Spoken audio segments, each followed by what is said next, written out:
आज देखते हैं एटम टू मर्डर केस से कैसे बचेंगे और कैसे फेक केस से बच सकते हैं और डरना क्यों नहीं है।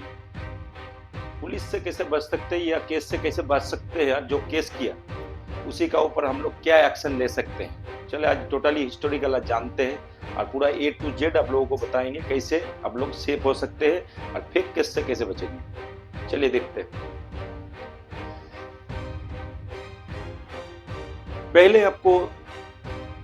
पहले आपको पता होना चाहिए कि जब एक केस होता है तो एक केस करने से तीन चीज लगता है। पहले क्या है, एक नंबर इसको जो एक केस होता है वो केस का एप्लीकेशन।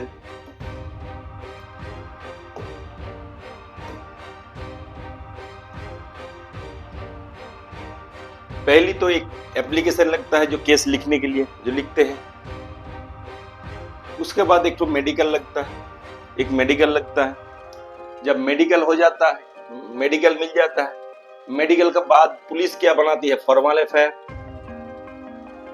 ये तीनों मिला के बनता है एक फुल एफआईआर।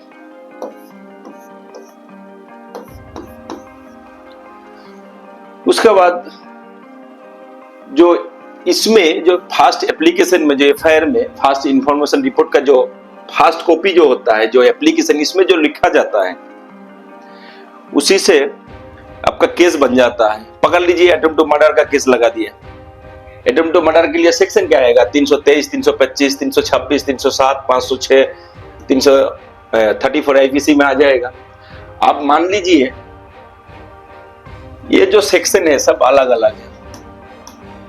कौन सा सेक्शन किस चीज के लिए, किस एलिगेशन के लिए कौन सा सेक्शन लगता है, आप तो आपका ऊपर तो केस तो कर दिया एफआईआर में आपका सही है या गलत है आपको कैसे पता चलेगा।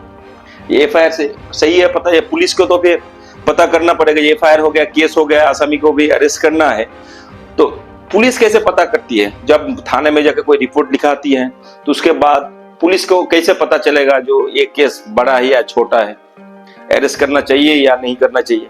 तो इसके लिए आपको पहले जाना पड़ेगा 2 नंबर एप्लीकेशन में जो डॉक्टर के पास देते। पकड़ लीजिए कोई केस करता है, केस करने के लिए 3 चीज जरूरी चाहिए, 2 चीज कम से कम चाहिए तो चाहिए, नहीं तो केस नहीं बनेगा। कम से कम मारपीट या मर्डर केस में कोई भी हो 3 चीज लगेगा। पहली तो आपका एप्लीकेशन, दूसरी तो आपका जो मेडिकल रिपोर्ट, ये दोनों लेके जाना पड़ेगा। कोई मारपीट किया या मर्डर का केस करेंगे तो पहली बात जो है, ये जो मेडिकल रिपोर्ट जो है, ये मेडिकल रिपोर्ट में सारे पूरे केस का खेला निकल के आएगा।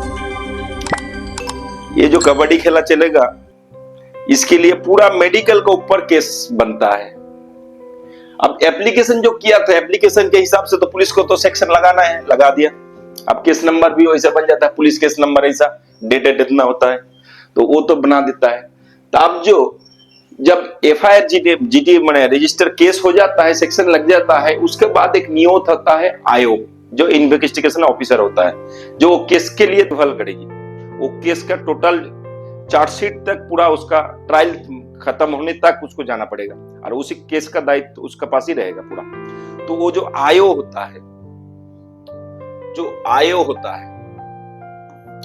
आयोग का फुल फॉर्म है इन्वेस्टिगेशन ऑफिसर। वो केस का इन्वेस्टिगेशन फुल करेगा।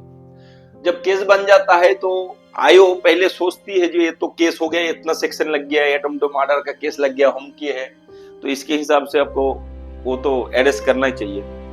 तो अरेस्ट करने के लिए आपको पहले देखना है उन लोगों को मेडिकल क्या है। मेडिकल में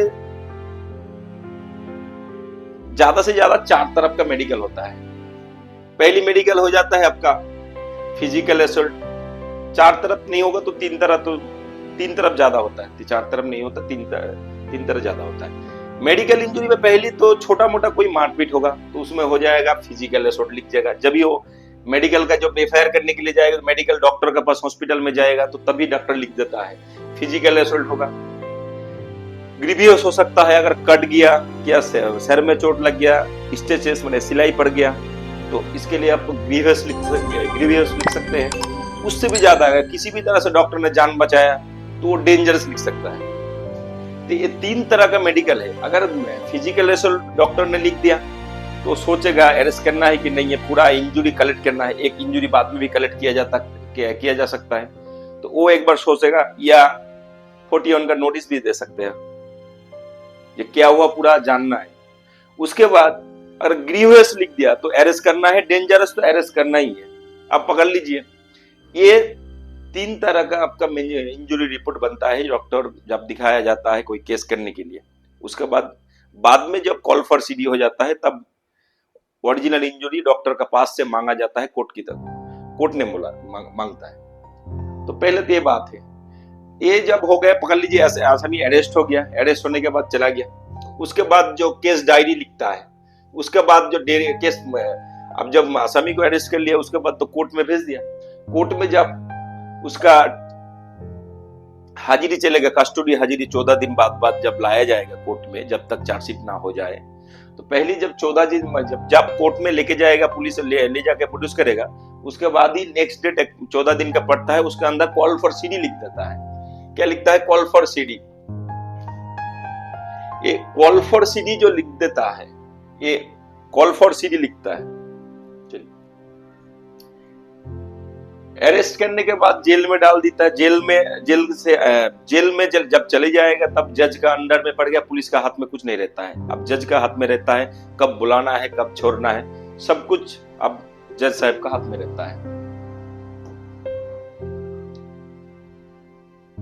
जब जो इन्वेस्टिगेशन जो ऑफिसर होता है, जो केस डायरी लिखता है, इसी तरह से केस डायरी होता है जो पूरा रिपोर्ट बना के भेजती है, जिसमें मेडिकल इंजरी होगा, जो कॉल फॉर रिपोर्ट होगा। तो जब 14 दिन बाद जब जेल से कोर्ट में ले जाया जाएगा आसामी को, तो तब जो कॉल फॉर रिपोर्ट जो हुआ था, वो कॉल फॉर रिपोर्ट में जो पुलिस को भेजना चाहिए केस डायरी। इन्वेस्टिगेशन ऑफिसर जो है, ये पूरा जो आईओ है, जो ऑफिसर है, वो केस डायरी बनाएगा।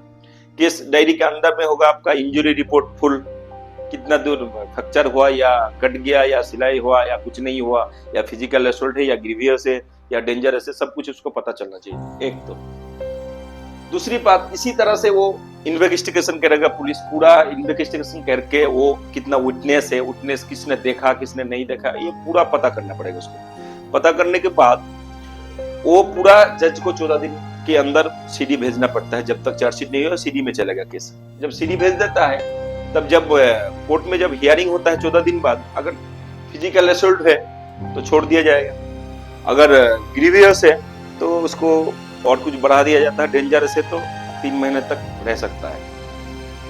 उसके बाद जज के ऊपर है बेल देना है कि नहीं देना है। उसके बाद आगे बढ़ते हैं। जब 14 दिन बाद बेल लगाया जाता है, वो सीडी देख के पता चल जाता है। दूसरी बात, अगर आपका ऊपर फॉल्स केस हो तो डॉक्टर तो लिख ही देगा ये फिजिकल असॉल्ट है। जब कोर्ट में हियरिंग होगा, कोर्ट में आपको बेल दे देगी। उसके बाद आपको जब कॉल फॉर सीडी होता है, उसके बाद कॉल फॉर सीडी को देख के जज साहब बेल ऑटोमेटिक दे ही देगा 14 दिन बाद। जब 14 दिन बाद बेल दे देता है, उसके बाद बनता है चार्जशीट। इस जगह पे बहुत जगह पे मिसयूज होता है, जो सोचता है चार्जशीट बनाने के लिए, अब बेल हो गया, बेल के लिए रिकॉल देने के लिए थाना गया तो बोलता है ये आपके ऊपर एलिगेशन लगा हुआ है 307 का, आपको ऊपर एलिगेशन लगा है अटेम्प्ट टू मर्डर 307 का या 26 का लगा दिया, ये दोनों अटेम्प्ट टू मर्डर है। तो आप पुलिस बोलता है जब इसमें कुछ पैसा लगेगा आपको सेक्शन काटना है, तो पहले तो आपको सोचना है इसमें आप कभी पैसा पुलिस को देना नहीं है। जो पुलिस अगर उसको माने काटना नहीं है, अगर आपका वो जो नुकसान जो क्या बोलते हैं, जो विक्टिम का अगर ज्यादा नुकसान हो गया, ज्यादा कट गया या ग्रीवियस या डेंजरस का अगर मेडिकल है, तो पुलिस आपसे पैसा लेके कुछ नहीं कर सकते, वो आपका सेक्शन काट नहीं सकते। अगर फिजिकल असॉल्ट है तो उसको तो नॉर्मली 323 323 में चार्जशीट बनाना ही है, 506 में बनाना ही है। तो आपका पास जो भी मांग के मिल जाएगा, पुलिस को पैसा देना गलत है। सबसे बड़ी बात, अगर ज्यादा कुछ किए हो तो आप लोगों का ऊपर है, सेटल कर सकते हैं, क्या करेंगे नहीं करेंगे हम लोग बोल नहीं सकते, ये हमारा है। चलिए, आप फेक केस में आप पकड़ लीजिए, आपका ऊपर फेक केस है, पूरा कुछ नहीं किया, आपका ऊपर केस डाल दिया, बाद में आपका 326 307 भी कट गया। उसके बाद आपको क्या करना चाहिए, कहाँ जाना पड़ेगा आपको ऊपर? ये पूरा केस फेक खत्म तो नहीं होता, केस तो रहता है, तो उसका अगेंस्ट अगर फेक केस है तो उसका अगेंस्ट में कहाँ जाना चाहिए?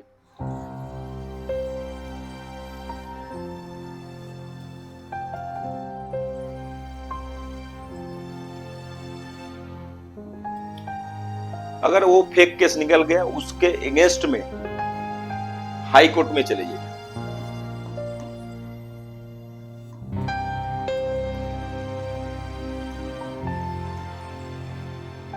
हाई कोर्ट में चले जाइए।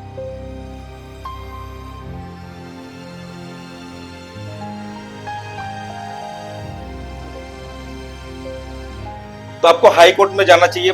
हाई कोर्ट में जाके आप क्रॉसिंग फाइल करना पड़ेगा 482। ये क्रॉसिंग फाइल करेंगे जब आप निर्दोष प्रमाण हो गया, उसका ऊपर 498 499 के तहत उसका ऊपर मानहानि का केस ठोक दो। उसका बाद उसको 6 महीने का जेल भी हो सकता है आगे। और जो भी कचना है एक एडवोकेट से पूछ लेना। अगर कोई क्वारी है तो आप कमेंट में पूछिए, हम लोग जवाब जरूर देंगे। इतना ही है, फेक केस से बचने के लिए इतना ही रास्ता है। आप केस क्या चीज है, किस लिए किसको पुलिस को पैसा देना चाहिए, किस लिए नहीं देना चाहिए, ये भी समझ में आ गया। और फेक केस में क्या कर सकता है, डरना कोई नहीं है। अगर कोई गलत नहीं किया तो डरना कोई नहीं है। कहीं भी जाओ आपको बच जाएंगे। बचना जरूरी है और सतर्क रहो, सावधान रहो। चलिए आज के लिए इतना ही काफी।